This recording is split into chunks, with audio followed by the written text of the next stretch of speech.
नमस्कार, टीवी राजस्थान के प्रवासी कार्यक्रम में आप सभी का स्वागत है। दोस्तों, सेवा और युवा, अगर युवाओं के अंदर सेवा की भावनाएं जागृत होती है तो समझिए आप समाज और देश के विकास में कोई कमी नहीं रह सकती। आज जब युवा देश सेवा के साथ साथ समाज सेवा है या धार्मिक सेवाएं हैं या अन्य संस्थाओं से जुड़ के अपने समाज के या देश के लिए कार्य करते हैं तो निश्चित तौर पे उनकी सफलता के साथ साथ उनकी जो व्यक्तित्व में निखार होता है वो बहुत तेज़ी गति से आता है। आज हमारे पास ऐसे ही एक पैसे से चार्टर्ड अकाउंटेंट है और एक युवा है जिनसे हम बात करते हैं और आपको मिलाते हैं कि उन्होंने कैसे संघर्ष करके यहाँ तक पहुँचे हैं। नमस्कार मनोज जी खेमका, आपका राजस्थान टीवी में बहुत बहुत स्वागत है। सबसे पहले आप हमें ये बताइए कि आप राजस्थान में कहाँ के रहने वाले थे और आपका ये जो एजुकेशन वगैरह कहाँ पे कैसे हुआ?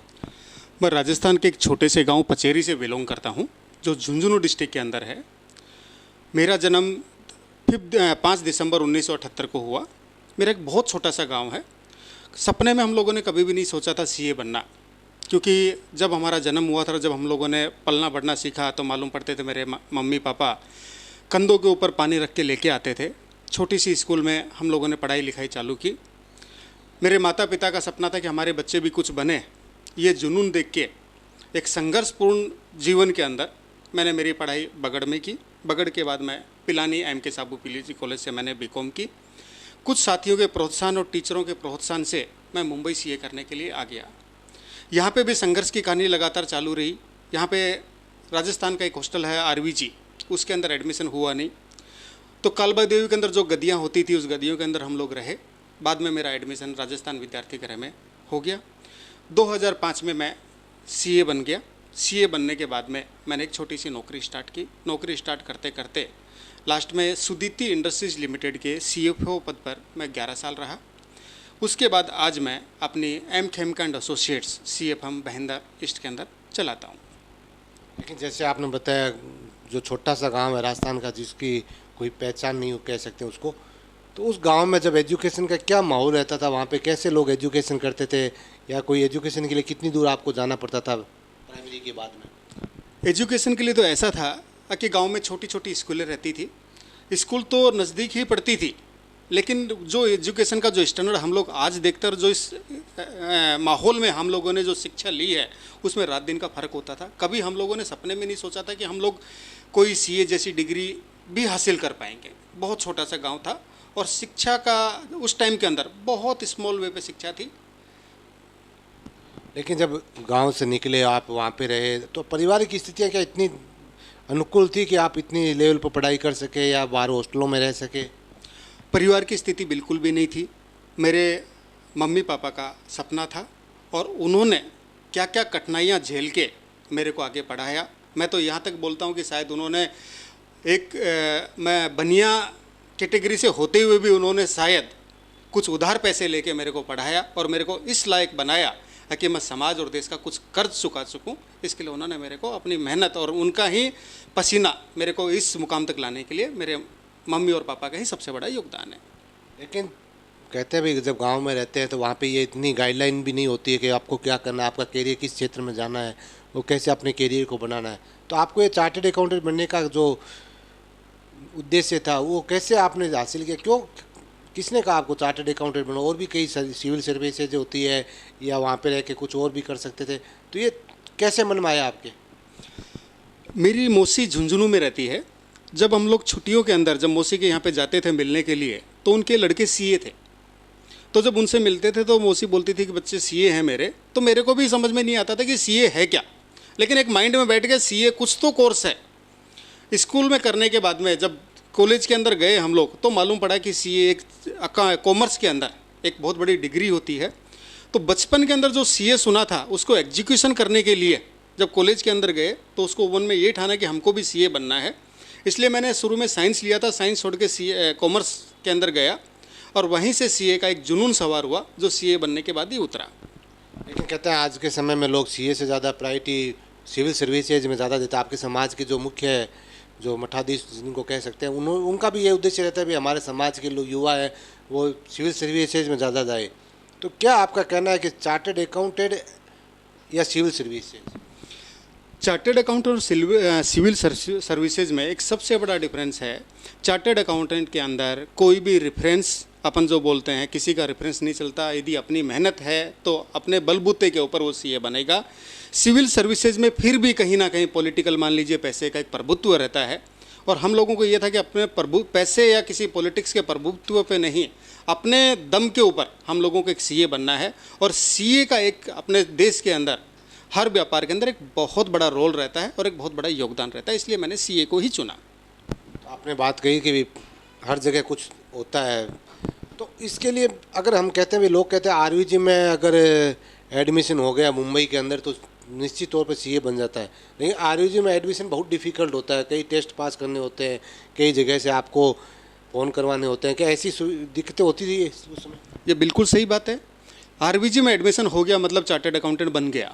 हमारे साथ भी यही हुआ, क्योंकि राजस्थान से बच्चे आते थे, सपोज करो 100 बच्चे, और वहाँ पे सीट होती थी 25।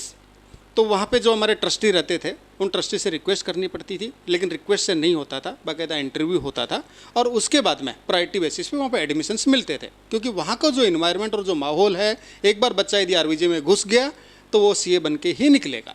तो हम लोगों ने भी ये सब चीज़ें फेस की, लेकिन प्रायोरिटी आधार पर भी हमारा हुआ। ऐसा नहीं है कोई रेफरेंस के कारण वहाँ पर एडमिशन हुआ। कहीं ऐसा होता है कि भाई अग्रवाल समाज के नाते आपको वहाँ पे एडमिशन मिला, या कोई भी समाज का व्यक्ति आता है तो वहाँ पे एडमिशन मिल जाता है प्रायोरिटी के आधार पर?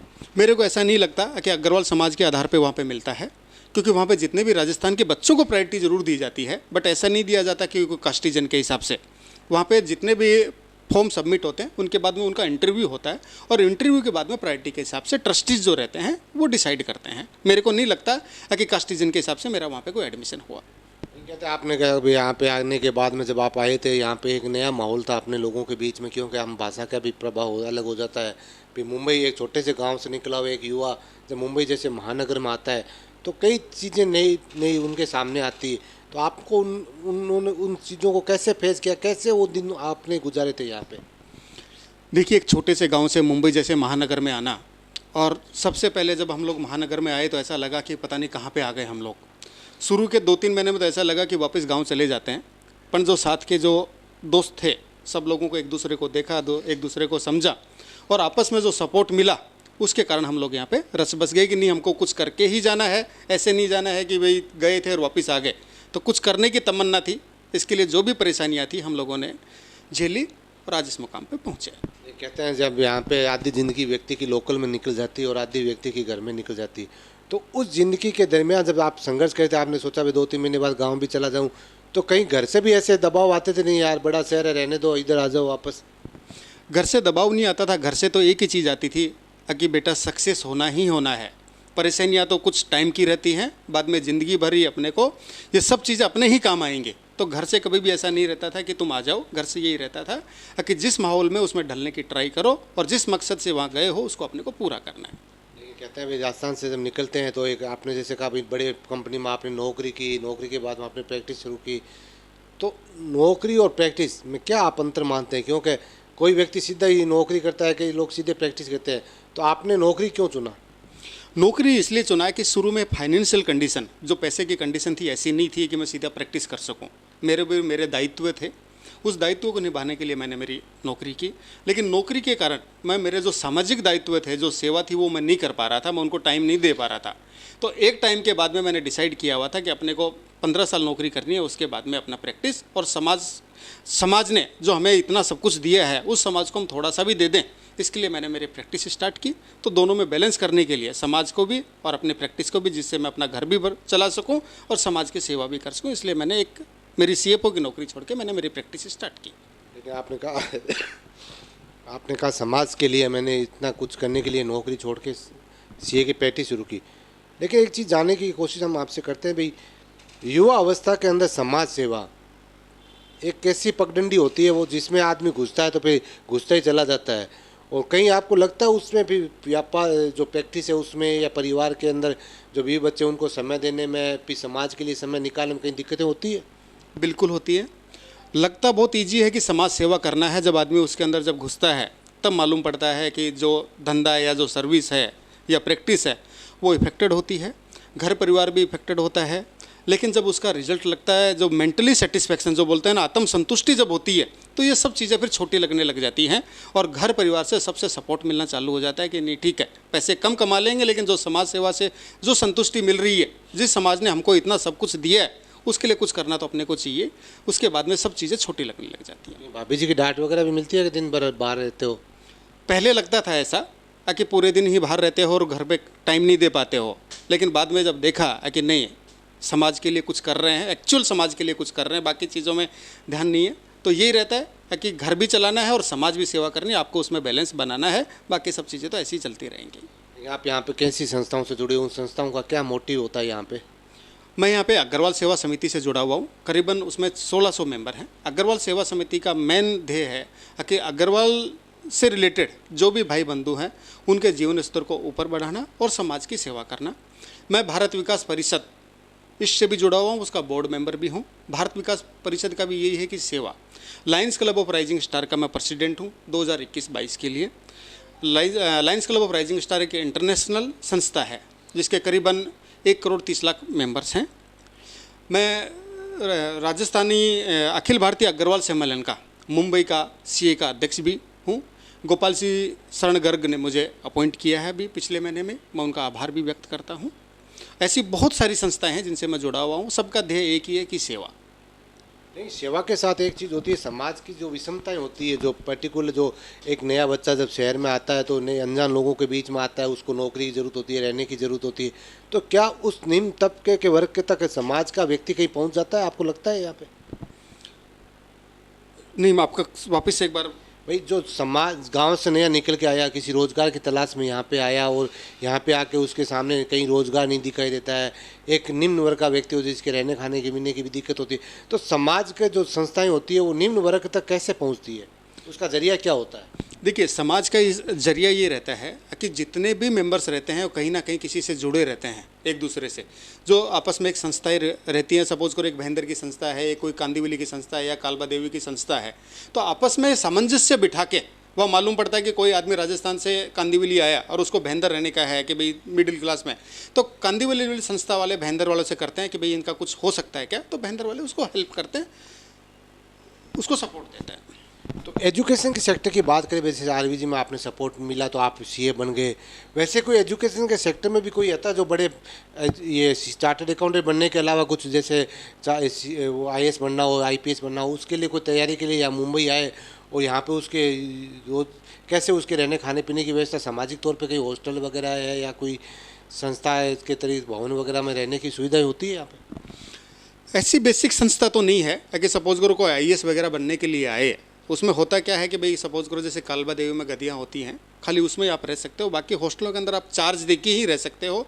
बाकी फ्री ऑफ कॉस्ट के अंदर बहुत कम संस्थाएं हैं जो आपको रख सकती हैं। आप बात राजस्थान की करें, आप छोटे से गांव से निकले और राजस्थान से बाहर आके यहाँ पे, तो आप जिस समाज से वहाँ पे सब लोग बड़े उद्योगपति घरानों से आते हैं, लोग झुंझुनू एक कह भी सकते हैं भाई, अगर कोई सेना का जवान है वो भी झुंझुनू का है और उद्योगपति बड़ा है तो वो भी झुंझुनू का है। तो क्या आप मानते हैं कि भाई राजस्थान से जब लोग निकलते हैं और यहाँ पे आके काफ़ी सक्सेस हासिल की, तो राजस्थान में क्या इन्वायरमेंट क्या है ऐसा लगता है जिससे वहाँ पे सक्सेस नहीं हो पाती है? राजस्थान का इन्वायरमेंट ने बेसिकली क्या है, सब लोग ऐसा समझते हैं कि राजस्थान एक पिछड़ा है। ऐसा नहीं है कि राजस्थान एक पिछड़ा है। जितने भी आज देश के अंदर जितने फौजी दिए हैं, जितने भी उद्योगपति दिए हैं, वो सब राजस्थान के ही हैं। उन्होंने कुछ करने की चाह के अंदर है कि वहाँ पे उनको ऐसा लगा कि एक लिमिटेड स्कोप है और बाहर जाके हम लोग इसको बहुत ज़्यादा बढ़ा सकते हैं और अपने स्टेट की, जैसे राजस्थान में ले ली, राजस्थान में झुंझुनू डिस्ट्रिक्ट ले लीजिए, कि उसकी अपन सेवा कर सकते हैं। तो अपना बिजनेस बढ़ाने के लिए वो लोग बाहर निकले और यहाँ पे वहाँ से भी ज़्यादा सक्सेस हमारे बिजनेसमैन यहाँ पे सक्सेस हुए हैं। तो अगर कोई भविष्य में, अगर आप हमारे राजस्थान के लोगों को क्या कहना चाहेंगे भाई, जो बिजनेस हब जो यहाँ मुंबई जैसे बड़े नगरों में छोटा जो पूंजी निवेश करना हो तो वो नहीं हो पाता है, तो छोटी पूंजी निवेश के लिए क्या लगता है बेस्ट है राजस्थान आज की डेट में? राजस्थान बहुत अच्छा है। राजस्थान के अंदर अपार संभावनाएं हैं। मुंबई जैसे शहर में छोटी पूंजी के लिए कोई भी संभावना नहीं है, लेकिन राजस्थान में अपार संभावनाएं हैं। एक से एक औद्योगिक है। जो सिचुएशन, जो परिस्थितियां पहले थी, आज राजस्थान बिल्कुल चेंज हो चुका है। तो वहाँ पे रोजगार के भी एज वेल एज व्यवसाय के भी बहुत सारी अपॉर्चुनिटीज़ हैं। तो कहीं राजस्थान के जो तीज त्यौहार हैं, कल्चरल चीज़ें हैं, जो लोग काफ़ी यहाँ के एंजॉय तो करते हैं, लेकिन जो मज़ा राजस्थान में रहकर वहाँ पे एंजॉय करने का आता है, क्या वही मज़ा लेने के लिए कभी कोई ऐसा त्यौहार है जो आप राजस्थान में जाकर एंजॉय करना चाहें? देखो, जितने भी त्यौहार हैं राजस्थान से तो कोई मुकाबला कर ही नहीं सकता, और हमेशा ही हम इस चीज़ की कमी खलती है। अगर जो त्यौहार आता है ऐसा लगता है कि हम लोग राजस्थान में रहें करके। जैसे तीज का त्यौहार ले लीजिए आप, हम लोग खाटू श्याम में हर साल जाते ही हैं बाबा श्याम के लिए, सालासर बाबा के जाते ही हैं, लेकिन हर त्यौहार की जो कमी है वो हमेशा ही हम लोगों को खलती है। हम लोग यहाँ पे करने की ट्राई करते हैं, लेकिन वैसा एंजॉय और वैसा त्यौहार हम लोग नहीं कर पाते हैं। बात है, आपने जैसे भाई आत्मसंतुष्टि के लिए समाज सेवा करनी है मेरे को, ये आपने अपने जीवन का उद्देश्य बनाया, तो क्या ऐसा पारिवारिक जो परिवेश था, जो पिताजी गांव में रहते थे, वो कैसे समाज के लिए कुछ अग्रणी पंक्ति में आते हुए समाज सेवा करो बेटा, जाके वहाँ पे जो समाज ने हमें दिया वो उसको वापस समाज को देना, तो आपके मन में कैसे समाज के साथ जुड़ने की, कैसे ऐसी संस्थाओं से जुड़ने, क्यों एक युवा होता है वो लगभग उसके मन में एक ही सवाल होता है, अपने कैरियर बनाना है, अपना भविष्य बनाना है, बच्चों का भविष्य बनाना है, ये सारी चीज़ें उनके मन में होती है, न कि समाज होता है। तो आप युवा होने के साथ साथ आप समाज की इतनी संस्थाओं से जुड़े, तो क्या ऐसा मोटिव आप लेके समाज के लिए आप आगे बढ़े थे? बेसिकली जब बचपन में ही मैं अपने दादाजी के बाद में अपने पिताजी को देखता था, तो उनके पास जो भी आता था ऐसा नहीं था कि जो मांगा उसने उनकी हेल्प कर दी, वो छोटी छोटी हेल्प करते थे। जब मैं उनको देखता था तो बाद में पूछता था कि पापा ये आदमी, तो बोले बेटा आस करके आता है कोई भी आदमी, और अपने पास आज कुछ है तो अपन कुछ कर पाते हैं। और हमेशा ध्यान रखना, देने वाला ही बड़ा होता है, पर जब दो तो किसी को मालूम भी नहीं पड़े ऐसा करना। तो उनसे ही शिक्षा लेके कि वो छोटी हर मतलब जब पैसे नहीं होते थे तो भी वो ट्राई करते थे कि मैं सरिया बालम आवोनी पधारो